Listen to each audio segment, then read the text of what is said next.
बिस्मिल्लाहिर्रहमानिर्रहीम। अस्सलाम वालेकुम बच्चों, चैप्टर नंबर 13 के आज हम लोग सॉल्व करने जा रहे हैं मल्टीपल चॉइस क्वेश्चंस और रिव्यू शॉर्ट क्वेश्चंस। बच्चों, मुझे उम्मीद है आप लोगों ने इस चैप्टर को अच्छे तरीके से समझा होगा और पढ़ा होगा। एक्सरसाइज सॉल्व करने से पहले भी आप लोग अगर एक बार चैप्टर को अच्छे तरीके से पढ़ लेते हैं तो उसके बाद जब आप एक्सरसाइज स्टार्ट करते हैं तो आपके लिए काफ़ी जो है वो आसानियाँ पैदा होती हैं। ठीक है, तो सबसे पहले हम अपने एमसीक्यूज़ को स्टार्ट करते हैं। फर्स्ट एमसीक्यूज़ में है a positive electric charge attracts other positive charge, repels other positive charge, attracts neutral, repels neutral. तो बच्चों, आपको पता है कि सेम चार्जेस क्या करते हैं, एक दूसरे को रिपेल करते हैं। तो यहाँ पर जो बी है वो ही सबसे बेस्ट आंसर है, बाकी जो है आंसर्स हैं वो ठीक नहीं है। उसके बाद हम अपने सेकंड एमसीक्यूज की तरफ आते हैं। An object gains excess negative charge after being rubbed against another charge which is. कह रहा है कि अगर हम एक चीज़ को या एक ऑब्जेक्ट को किसी दूसरे ऑब्जेक्ट के साथ हमने रब किया है और पहले वाले ऑब्जेक्ट पर नेगेटिव आ गया, तो बताएं दूसरे पर कौन सा चार्ज था? न्यूट्रल। तो ऐसा नहीं हो सकता, न्यूट्रल से रबिंग से हमारे पास जो है वो एक्सेस नेगेटिव चार्ज आ जाए। पॉजिटिव चार्ज भी नहीं हो सकता क्योंकि अगर इस पर नेगेटिव है तो उस पॉजिटिव के साथ इसको न्यूट्रल हो जाना चाहिए। और इधर ए बी और सी ये भी बिल्कुल ऑप्शन नहीं बनता, तो बी ऑप्शन सबसे बेस्ट है क्योंकि अगले ऑब्जेक्ट पर नेगेटिव था तो इसलिए क्या हो गया, तो पहले ऑब्जेक्ट पर नेगेटिव चार्ज आ गया। उसके बाद हम ऑप्शन अपने एमसीक्यूज नंबर 3 की तरफ आते हैं। Two uncharge objects A and B uncharge है are rubbed against each other when object B is brought placed near a negatively charge object C.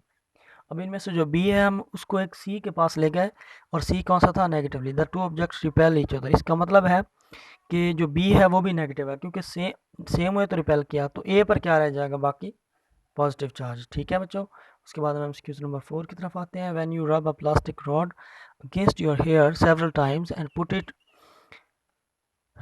It in of paper, ठीक है, near of paper the pieces of paper are attracted toward it, what does this indicate? हम अगर अपने बालों में किसी plastic की rod को थोड़ी देर के लिए घुमाते हैं, फिर इसको पेपर के जो है पीसेस के पास लेके आते हैं, तो उससे वो क्या हो जाता है? अट्रैक्ट होता है। इससे क्या पता चलता है? Rod and the paper are oppositely charge. Second option पढ़ते हैं। The rod acquires a positive charge, the rod and the paper have the same charge. ये भी नहीं हो सकता, the rod acquired negatively charge. ठीक है। अच्छा, अब बच्चों इसके तो वैसे तो बहुत सारे ऑप्शन हैं, 4 ऑप्शन दिए हुए हैं, लेकिन आपको जो सबसे बेस्ट लगता है वो ये हो सकता है कि जो है उस पर रॉड पर क्या चार्ज आ गया है? नेगेटिव। वैसे इसका पहला ऑप्शन भी ठीक ही है कि इन दोनों पर अपोजिट चार्जेस हैं। ठीक है। अब असल में हमने जो वहाँ पर एक साइड इन्फॉर्मेशन वाली टेबल में पढ़ा था कि रॉड पर, प्लास्टिक रॉड पर ज़्यादातर कौन सा चार्ज आता है अगर बालों में रब करें तो? नेगेटिव। तो हमने वहाँ से ये लिया है। ठीक है, तो इन दोनों में से जो सबसे बेस्ट आंसर है वो है D. According to Coulomb's law what happens to the attraction of two charge object as their distance of separation increases. तो कूलम्स लॉ के मुताबिक 1/r²। अब हम जैसे ही आर को अगर बढ़ाते हैं तो ये जाहिर है कि इनवर्सली प्रोपोर्शनल होने की वजह से फोर्स की वैल्यू क्या हो जाएगी? कम। तो यहाँ पर जो हम उसका फिर आंसर लिखेंगे वो है डिक्रीजेस। ओके। उसके बाद हम बच्चों आते हैं अपने क्वेश्चन नंबर 6 की तरफ। 6 में हमें ये बताया गया है coulomb law is valid for the charges which are stationary and point.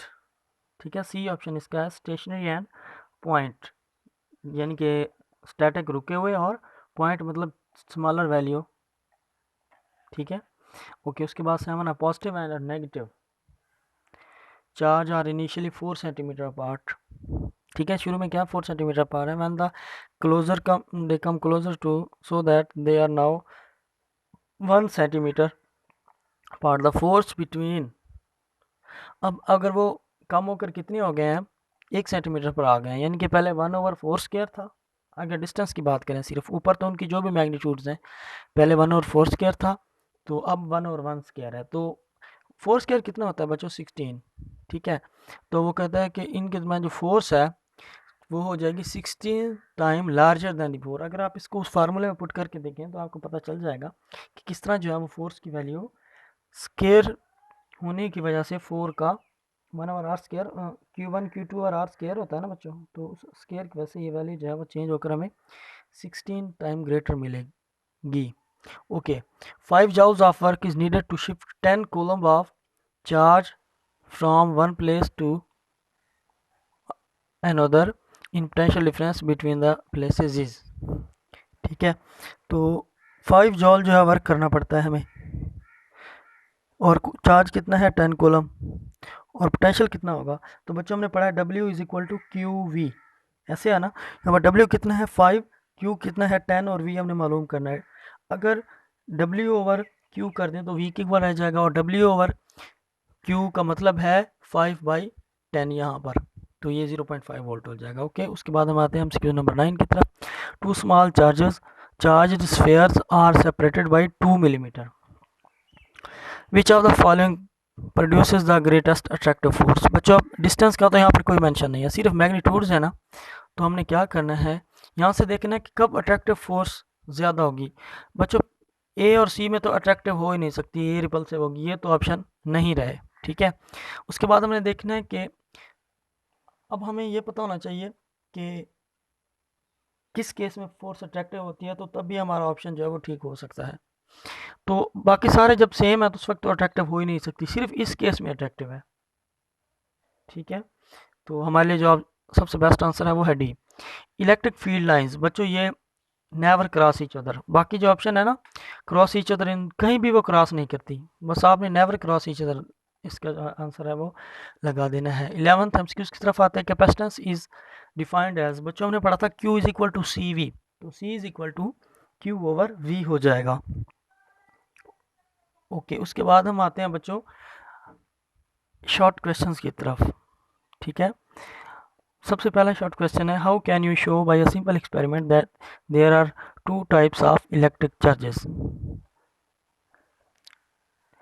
तो टेक अ प्लास्टिक रॉड लें, रब इट विद फर बच्चों कहते हैं उनको, and suspend it horizontally by a silk thread. Now take another plastic rod and rub it with fur and bring near to the suspended rod. We will observe that both the rods will repel each other. It means that during the rubbing both rods were charged. ठीक है, अच्छा now take, अब ये तो हो गया ना, हमें पता चल गया कि दोनों रॉड चार्ज थी और उनके ऊपर दोनों रॉड पर सेम चार्ज था। Now take a glass rod and rub it with silk. पहले हम फर और प्लास्टिक रॉड ले रहे थे, अब ग्लास रॉड और सिल्क रॉड जो है उधर से सिल्क ले रहे हैं, suspended horizontally. When we bring the plastic rod rubbed with fur near to the suspended glass rod, we observe that both rods attract each other. यहाँ से हमें पता चला कि दोनों पर चार्ज तो है लेकिन अपोजिट है। पहले केस में दोनों पर सेम था क्योंकि सेम मटेरियल से रब की गई थी। In first activity both rods are of plastic and both have been rubbed with fur. Therefore we assume that the charges on both rods would be of same kind. In second activity, rods are unlike and their attraction implies that charges on the two rods are not of the same kind but of opposite nature.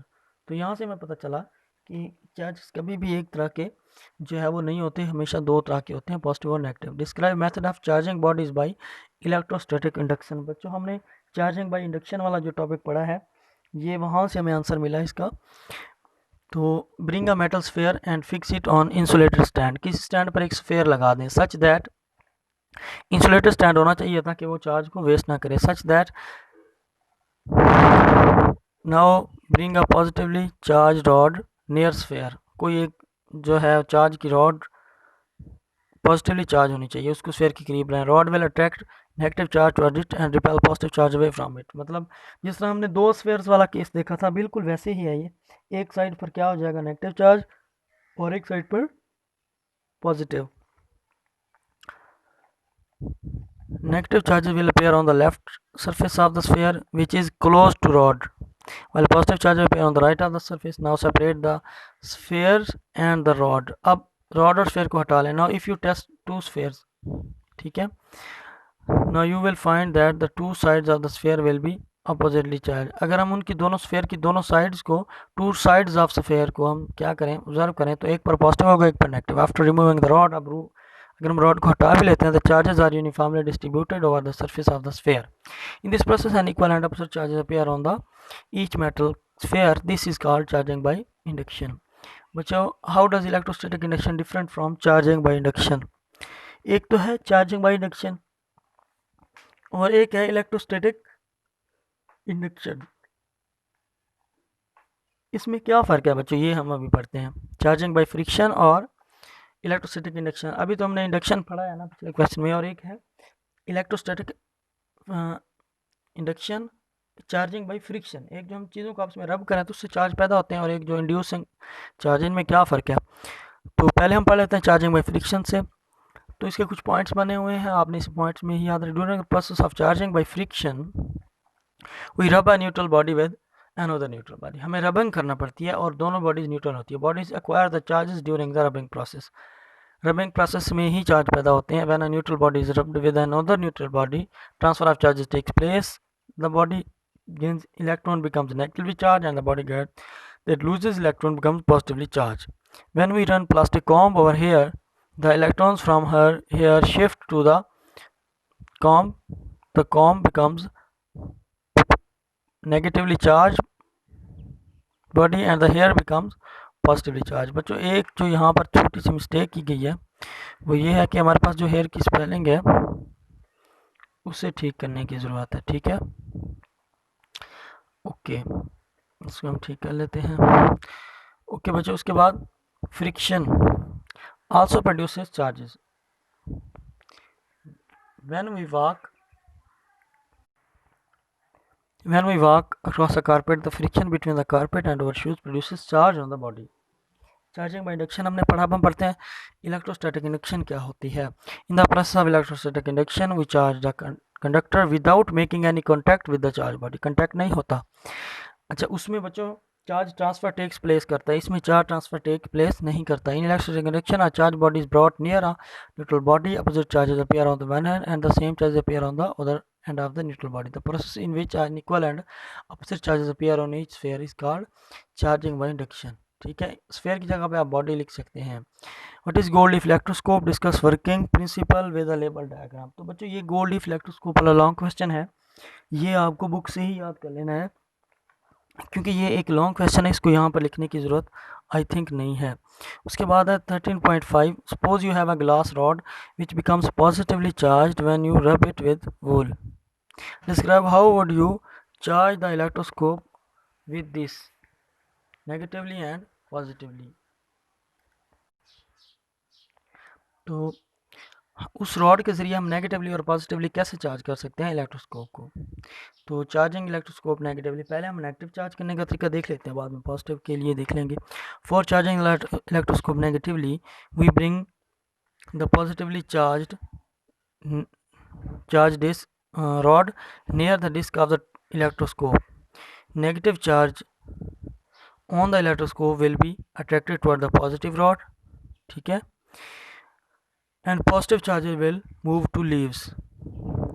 The leaves separated from each other. Now we will ground the positive charge of the leaves through a wire and we will remove the rod away from the disc. This will negatively charge the electroscope. हम simply करेंगे क्या, उस positively rod को disc के करीब लेके आएंगे, जितने भी नेगेटिव चार्जेस हैं वो डिस्क पर आ जाएंगे और पॉजिटिव चार्जेस लीव्स पर चले जाएंगे। फिर हम लीव्स में से पॉजिटिव चार्जेस को वायर के ज़रिए ग्राउंड कर देंगे। ठीक है, और बाकी जो रॉड को हटा लेंगे तो नेगेटिव चार्जेस ही डिस्क पर आ जाएंगे। इसके अलावा electroscope can also be charge by process of conduction. Touch any negatively charge rod with the disc of neutral electroscope. Negative charges from the rod will transfer to the electroscope and will cause the leaf to diverge. उसके बाद positively charging करने का तरीका क्या है। In order to produce positive charge on the electroscope, we will bring a negatively charged body near the disc of the electroscope. Positive charges will appear on the disc of the electroscope by negatively charged will shift to the leaves. Now connect the disc of the electroscope to the earth by a conducting wire. The electrons on the electroscope move away through the ground wire. Now if we first break the earth connection and then remove the rod, the electroscope will be positively charged. ठीक है बच्चों, ये तो थे उसको charge करने के तरीके, ये हमने पहले भी पढ़े हुए हैं। We can charge the electroscope through direct connection by positively charged rod. If we attach the positively charged rod to the disc of the electroscope, this will transfer some of the charges to the disc and the electroscope will be positively charged. उसके बाद हम आते हैं 13.6 की तरफ। With the help of electroscope, how you can find presence of a charge on a body. तो ये हमारे पास गोली फ्लैक्टोस्कोप वाले टॉपिक में बच्चों इसका आंसर मौजूद है डिटेक्शन ऑफ चार्ज वाले टॉपिक में, ठीक है। इसके अलावा how do you determine the nature of the charge on the body by using electroscope, ये भी हमारे पास लॉन्ग क्वेश्चन मौजूद है गोली इलेक्ट्रोस्कोप वाले चैप्टर में। ये सारे एक्चुअली लॉन्ग क्वेश्चन, इसलिए मैं इनको यहाँ पर दोबारा से नहीं लिख रहा क्योंकि हमारे पास ये बुक में हमने पढ़े हैं।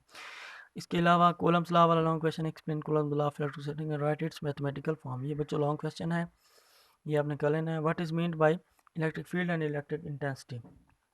Electric field is a region around a charge in which it exerts electrostatic force on another charge is called electric field. Electric field intensity क्या है बच्चों? The strength of electric field at any point is called electric field intensity. Mathematically इसको हम देख सकते हैं physical force per unit charge. इसकी और definition भी हो सकती है कि force per unit charge acting in the electric field of any charge is called electric field intensity. ठीक है।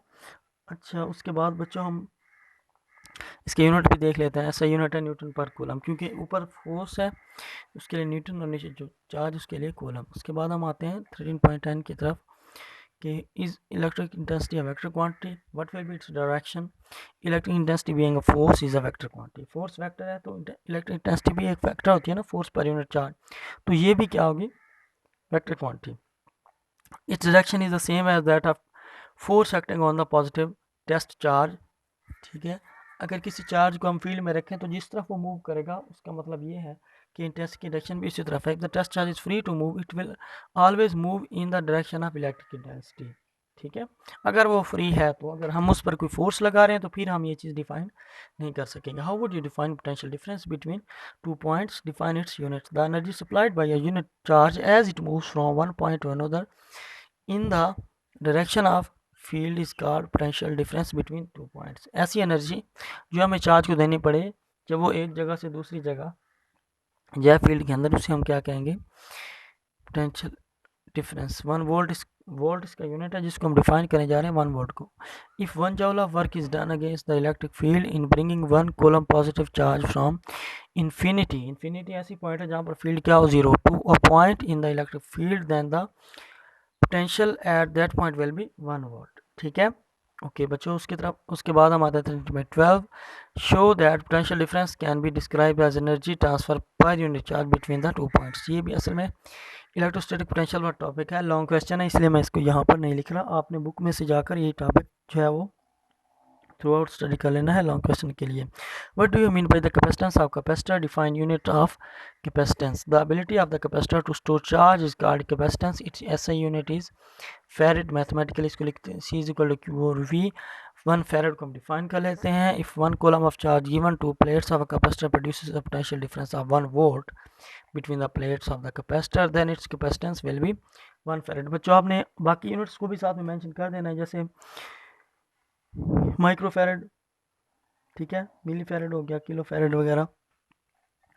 उसके बाद हम आते हैं 13.14 drive the formula for the equivalent capacitance of a series combination. तो बच्चों ये हमें पता है कॉम्बिनेशन ऑफ कैपेसिटर वाले लॉन्ग क्वेश्चन है, तो हमने दोनों जाकर ये देख लेने हैं, अच्छे तरीके से तैयार कर लेने हैं। Discuss different types of capacitor.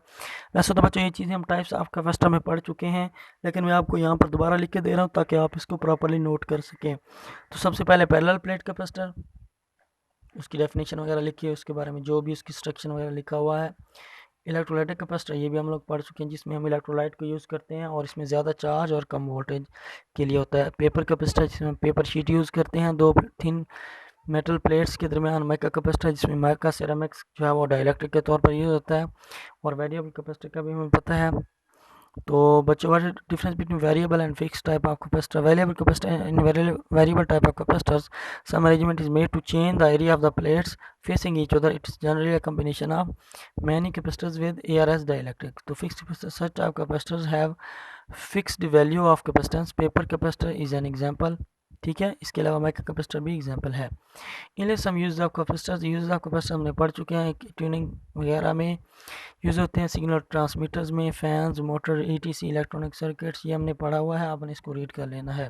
ठीक है, discuss one application of static electricity. तो यहाँ पर वैसे तो आपकी मर्ज़ी है कोई भी एप्लीकेशन यूज़ करें, लेकिन यहाँ पर मैं इलेक्ट्रोस्टैटिक एयर क्लीनर को जो है वो यहाँ पर मेंशन कर लेता हूँ, शॉर्ट क्वेश्चन के तौर पर है ये कि एयर मिक्स्ड पोलन आते हैं, उसमें से पॉजिटिवली चार्ज मैश में से गुजरते हैं, पॉजिटिवली चार्ज हो जाते हैं, और बाहर जो हमने नेगेटिवली चार्ज ग्रिड लगाए होते हैं उनमें से गुजरते हैं, वो उससे अटैच हो जाते हैं। एयर जो है वो क्या हो जाती है, clean. Right, what are the hazards of static electricity. तो बच्चों हैजर्ड्स में हमारे पास लाइटिंग है, जिसके बारे में हम डिटेल से पढ़ चुके हैं लेक्चर में, कि जो क्लाउड्स हैं वो वाटर मालिक्यूल्स एयर के साथ फ्रिक्शन की वजह से चार्ज हो जाते हैं, और फिर जब वो अर्थ के ज़्यादा करीब आते हैं तो वो इंडक्शन करते हैं अर्थ के साथ, और बहुत ज़्यादा चार्ज जो है वो उनमें से ड्रॉप होता है अर्थ के ऊपर, जिसे हम लाइटिंग कहते हैं। फायर्स और एक्सप्लोजन, बच्चों ये हमें पता है कि फायर और एक्सप्लोजन क्यों हो सकते हैं। ये हो सकते हैं किसी भी जगह पर स्पार्किंग की वजह से, जहाँ पर चार्ज मौजूद हो और इधर से गैसोलीन या पेट्रोलियम के वेपर्स मौजूद हों। ठीक है, तो उससे क्या हो सकता है, हमारे लिए फायरल एक्सप्लोजन हो सकती है एक्सेस ऑफ चार्ज की मौजूदगी में। तो बच्चों आज हमने एमसीक्यूज और शॉर्ट क्वेश्चन पढ़े हैं। आपने इनको अच्छे तरीके से अपने होमवर्क जो है आपका यही है कि इसको नोट कर लेना है, इन शॉर्ट क्वेश्चंस को, और एमसीक्यूज आप प्रॉपर्ली टिक कर लें। लेकिन इनको तैयार भी अच्छे तरीके से बच्चों हमने करना है। जो लॉन्ग क्वेश्चन है उनको हम बुक से तैयार कर लेंगे, जो शॉर्ट है उनको कॉपी पर भी लिख लेंगे और तैयार भी करेंगे। तो मुझे उम्मीद है बच्चों कि आपने आज का लेक्चर अच्छे से समझा होगा, और जितना भी आपको होमवर्क है वो आप करके मुझे लाजमी सेंड कर देंगे। ओके बच्चों, अल्लाह हाफिज़।